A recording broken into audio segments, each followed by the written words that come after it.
مساء الخير على اجمل فراورات، عاملين ايه؟ يا رب تكونوا بخير. النهارده بقى جايه بوصفه حلوه خالص خالص. طبعا بعد طول انتظار، بعد فتره طويله، انا بقالي كتير ما بنزلش فيديوهات، واسفه جدا على التاخير علشان خاطر زي ما انتوا عارفين ظروف شغلي وكده. ف على حسب ما الوقت اللي باخده اجازه من الشغل هو اللي بعمل فيه فيديوهات. تمام. هنا هنعمل وصفة حلوة خالص. طبعا هنعمل بدل الشيش طاووق العادي اللي احنا بنعمله بقطع الفراخ، لا هنعمله بالكفتة، بس تتبيلة حلوة خالص خالص خالص، وطريقة حلوة خالص. بتمنى يا رب تجربيها، مش هتندمي خالص. وبحب ان انتي تدعميني باللايك والاشتراك وتفعلي زر الجرس علشان خاطر يوصلك كل جديد. اجمل عيلة واحلى عيلة واحلى اخوات في الدنيا. يلا بينا حبايب قلبي نبدأ ونقول المقادير بتاعتنا. هنا معايا كيلو من الكفتة. طبعا الكفتة دي متبلة جاهزة بكل حاجة، انا جايبها جاهزة. لكن انتي لو حابة تجيبي لحمة مفرومة وتعمليها انتي، بتجيبي بصرتين وتبشريهم وتحطي فيهم شوية ملح وتسيبيهم على جنب. وبعد كده بتعصري المي، تاخدي المية بتاعة البصل وبتاخدي تفل البصل وبتحطيه على اللحمة المفرومة، وبتحطي واحدة من البيضة، بيضة واحدة، وبتحطي 2 معلقة كبار من البقسماط وملح وفلفل اسود وبهارات اللحمة، ومعلقة صغيرة من توابل الكفتة الجاهزة. وبعد كده بتبدأي، ولو حابة تحطي ذرة من يعني حتة صغيرة لا تذكر من ثواني، من جوز الطيب، يعني ذرة صغيرة من جوز الطيب. هنا طبعا وبعد كده بتبدأي تعجني فيها كويس لحد لما بتطلع معاكي عرق اللحمة وخيوط كده في اللحمة. بتبدأي بعد كده بتسيبيها تريح شوية في التلاجة، وبتبدأي بعد كده تشكليها الكور. هنا طبعا انا اللحمة بتاعتي متبلة وجاهزة وكل حاجة، يا دوب احط فيها ربع معلقة صغيرة من الفلفل الاسود وربع معلقة صغيرة من بهارات اللحمة، وهبدأ اعجن فيهم علشان التوابل. وهبدأ بعد كده هجيب شوية زيت كده على ايدي وهبدأ اشكلها زي ما احنا شايفين كور متوسطة، لا هي كبيرة ولا هي صغيرة قوي، اللي هي الوسط. تمام. هبدأ اخلص كل ده كده وهشكل الكفتة بتاعتي زي ما احنا شايفين كده.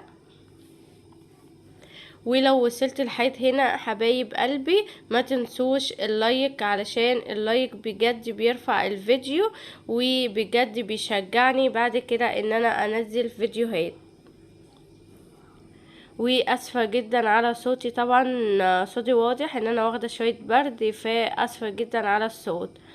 هنا شكلت كده الكفتة بتاعتي، عملتها كور كده زي ما احنا شايفين. هرجعها تاني في الطبق وهحطها في التلاجة علشان خاطر ايه، تمسكي شوية علشان ما تفكش معاكي انتي لما تدخليها الفرن. طبعا القطاعة بتاعتي همسحها كده زي ما احنا شايفين علشان هبدأ اقطع عليها الخضرة بتاعتي، الخضار بتاعي.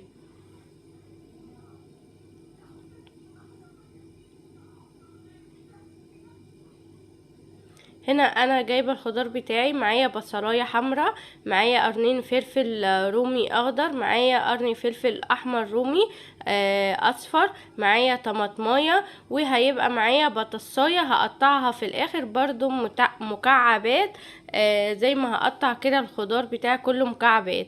الفلفل كده هقطعه مكعبات برضو.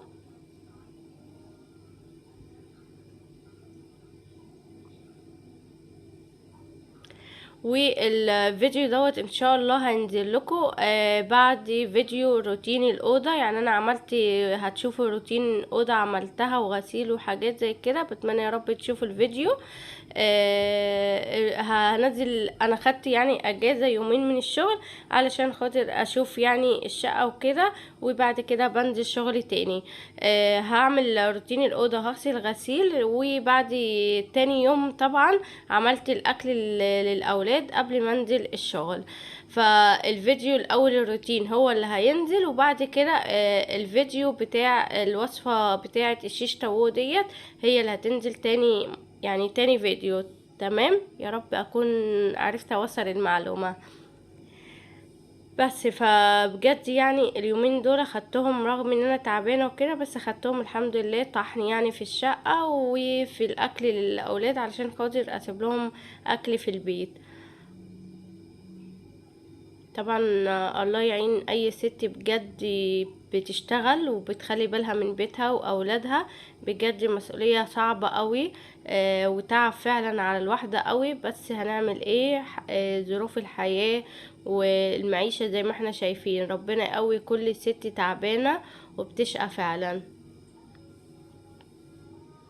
هنا بقى حطيت ملح، سنة صغيرة من الملح، وحطيت بص يعني حوالي اقل من نص المرقة علشان انا حطيت ملح، وحطيت فلفل اسود وبس. وهبدأ اتبل الخضار بتاعي وهسيبهم، يعني انت يستحب ان انت تسيبيهم نص ساعة، بس انا علشان خاطر الحق اعمل الغدا وكده فمش هسيبهم، يعني 10 دقايق كده، وهبدأ ان انا ايه اشكل الشيش طاووق بتاعي. طبعا كنت قطعت البطاطس مكعبات برضو حطيتهم معاهم كده. هركنهم وهبدأ ان انا اجيب بقى الكفتة بتاعتي، وهجيب الصينية بتاعتي علشان هبدأ ان انا اشكل الشيش طاووق بتاعي. هنا معايا صينية زي ما احنا شايفين، ومعايا ورق الزبدة. الصينية مش هحط فيها اي حاجة، هبدأ ان انا اشكل على طول، وهحط العيدان بتاعة الشيش طاووق على الصينية على طول. هنا معايا العيدان. طبعا هبدأ ان انا اشكل. اول حاجة هحط البصل، وبعد كده هحط بقى الفلفل الالوان والبطاطس والطماطم، وهبدأ ان انا احط بعد كده الكورة من الكفتة. بجد جربيها، بجد والله العظيم هتدمنيها، تحفة. والبطاطس طالعه مستويه. هقولك ليه البطاطس هتطلع مستويه، علشان في خطوه هنعملها كل شويه هنعمل فيها، هوريها لكم في الاخر.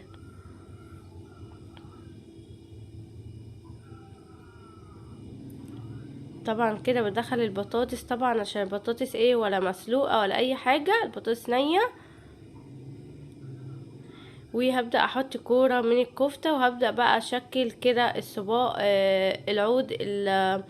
العود الشيش طاووق كده على طول. ابدأ التشكيل بقى ايه يعني الالوان دي، تدريجة الالوان دي زي ما انت حباها.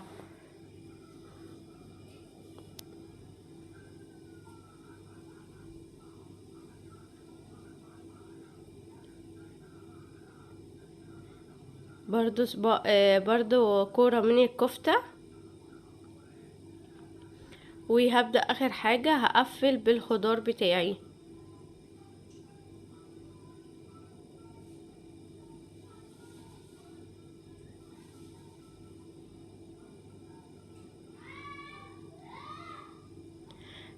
وبتمنى يا رب يعني كل اللي بيشوفني يقول لي ايه رأيه في الفيديوهات بتاعتي، ويكتب لي هو بيتابعني منين في الكومنتات في التعليقات. تمام.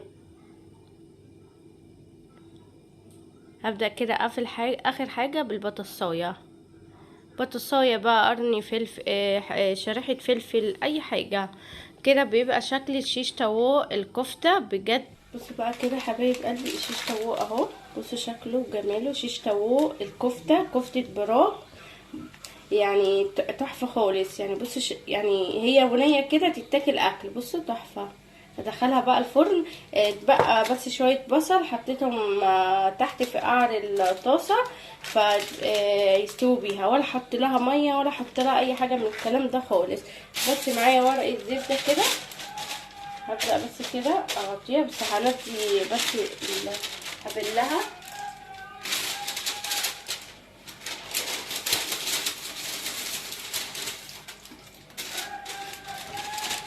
بليت بس كده الورقه اهي عشان ما تلزقش على الاكل، ورقه الزبده، ومعايا ورق فويل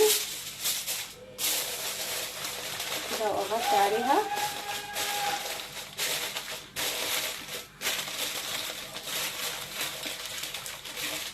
وادخلها الفرن، مولعه الفرن على 200، ادخلها بقى الفرن وهنشوف الكفته المشويه التحفه الشيش تاوو بس باللحمه، هتطلع خرافه بجد، خرافه هتعجبكم قوي. جربي الطريقه ديت، بدل ما بتعمليها بالقطع البانيه لا، او بالقطع الوراك لا، اعمليها بالكفته المتبله، سهله خالص.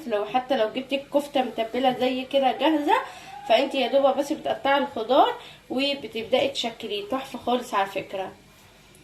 هدخلها بقى الفرن على 200 وهنشوفها مع بعض، يلا بينا. كده بقى دخلتها الفرن على 200، وكنت مسخنه الفرن قبليها، وكنت كل شويه اما بفتح عليها الصوص اللي نزل من الكفته علشان خاطر البطاطس معايا تستوي، الصوص كنت باخده بالفرشه وادهن بيه البطاطس والكفته علشان كده خاطر البطاطس استوت معايا. لازم تعملي الخطوه دي عشان خاطر البطاطس تطلع مستويه معاكي. بصوا لو ملاحظين قد ايه منزله صوص بجد، يعني مش واضح قوي في الفيديو، هوريهولكم في الاخر. بجد منزله كميه دهون فظيعه، يعني الكفته دي صحيه بجد وسهله للناس اللي شغاله، اللي بتشتغل وبتحب تعمل الاكل يبقى سهل عليها. يعني ممكن ديت ما تاخدش حاجه منك، ممكن ان انت تصبعيها وتخليها في الفريزر وتطلعيها على التسويه على طول. انا كنت مولعه لها فحميه، واول ما دهنت الكفته من الصوص اللي نزل دهنتها كويس، وبعد كده حطيت الفحميه بالصوص اللي نزل، رشيت على الفحميه وبدات ان انا اغطي الكفته بتاعتي علشان تاخد ريحه الشوي، ريحه الفحم. بجد كان والله العظيم وهم، والفلفل والبصل والبطاطس كان طعم الشوي الفحم، والله العظيم بجد مش عشان انا عاملاها ولا اي حاجة، بأمانة ربنا كانت تحفة تحفة. يعني شكلها كمان يعني يعني بيدل عليها ان هي ايه. بص قد ايه الدهون اللي نزلت، شايفين الدهون اللي نزلت بجد كانت دهون كتيرة في الكفتة. ادي شكل الشيش طاووق بجد، بص عامل ازاي الكفته تحفه. ديت للمصايف تنفع، للناس الشغاله تنفع، حلو قوي. وبصوا البطاطس علشان الخطوه اللي انا قلت لكم عليها، كل شويه اجيب الفرشه واخد من الصوص وادهن، اجيب الفرشه وادهن واغطي تاني لحد لما البطاطس استوت معايا والفلفل والخضار. بتمنى يا رب حبايب قلبي الفيديو جربي الطريقه دي بجد هتعجبك خالص. بتمنى يا رب الفيديو يعجبكم. وبصوا الكفته، شايفين الكفته من جوه طعمها وهم بجد وهم. بصي تكات وحركات من هتلاقيها بس في مطبخ مريومة شانيل، بجد حلوة خالص. بتمنى يا رب الفيديو يعجبكم حبايب قلبي واجمل عيله واحلى اخوات. ما تنسوش حبايب قلبي اللايك والاشتراك وتفعلي زر الجرس عشان خاطر يوصلك كل جديد، واقولك مع السلامه، باي باي.